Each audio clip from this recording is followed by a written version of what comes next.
What makes Microsoft Flight Simulator so great? It's the technology behind it. It's the first game to feature the entire real world, where you can actually fly to your own house with simulated plane physics.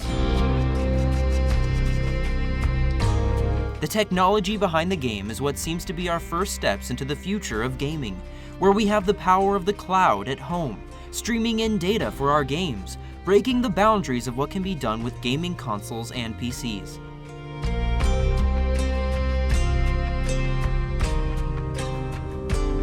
Microsoft Flight Simulator shows actual live flight paths, live time cycles, live weather to sync up with the real world. The simulation details are extensive, the graphics are beautiful.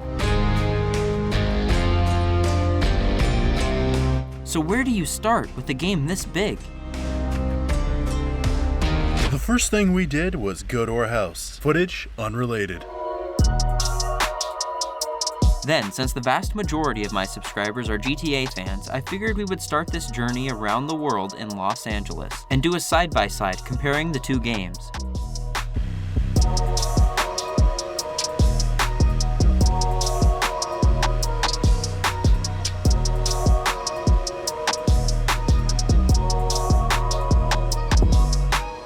As we flew on, I could smell mystery in the air.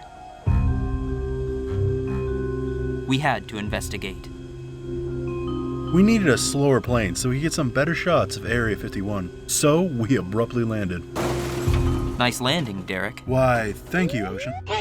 And switched to a smaller plane. And after having some technical difficulties, we were finally able to go ahead and let the AI fly it for us. After looking over every building, sadly, we have to report that there were not any aliens at Area 51. And we were not told to say that.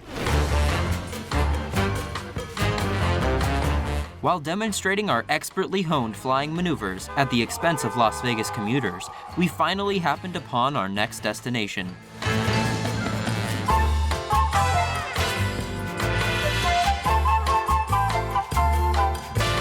Las Vegas, the city that never sleeps. Or is it the city the Egyptians built? Ah, oui oui.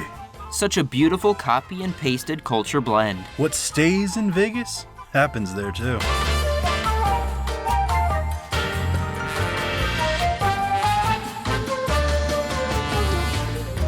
It was then that we realized where we needed to go next, and we knew just the plane for the job.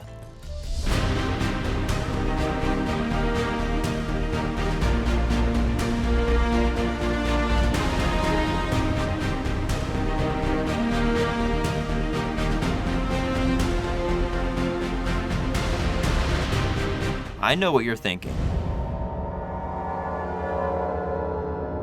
Retract the wheels! And we tried. We pushed the button several times and nothing happened.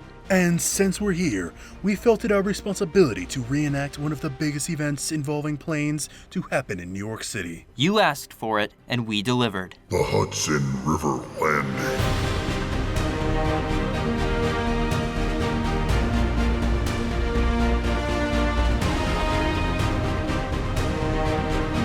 What an absolute legend. We tried several times, and after many attempts, we finally gave up. How he got past that air screen is beyond me. Brave hero.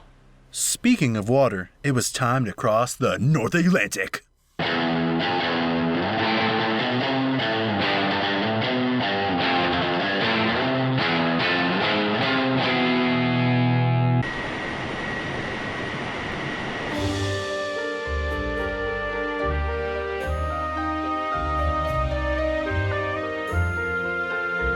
When we arrived in England, the new lifestyle was a shock to our senses. We had to fly on the left side of the air. We had to ask Ben for the time. Everything was so new to us. We made many friends, but it seems most were not happy to see us coming.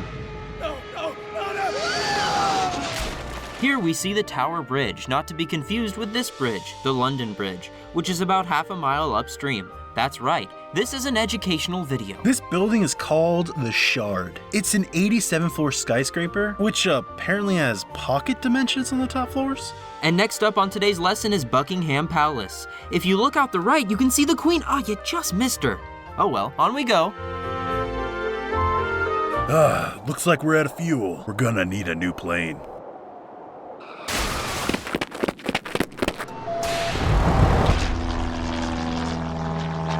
It was time for something new. Something fresh. Something hot.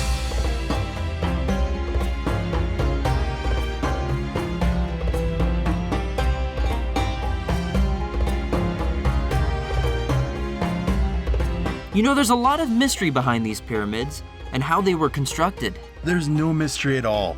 I'll tell you how they built them. That's insane. Where did you learn all that? I'm more than just an amazing pilot, Ocean.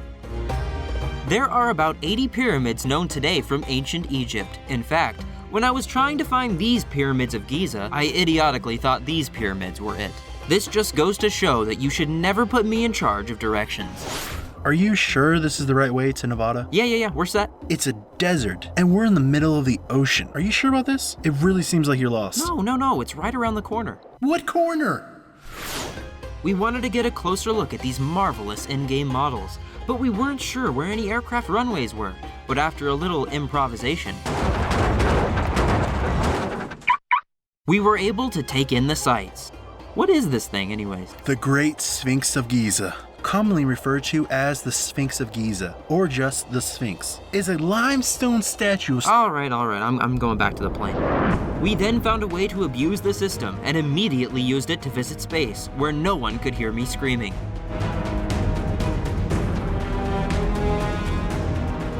We looked at Mount Fuji from above as we were in awe of its grandeur. That looks pretty cool. Yeah.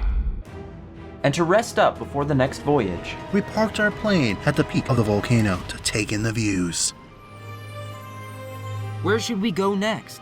What sights are there to behold? The world tour is only just beginning. Who's there? Dark space. If you want more flight sim videos, leave a comment. And I read every single comment, so by letting us know, you're shaping future videos.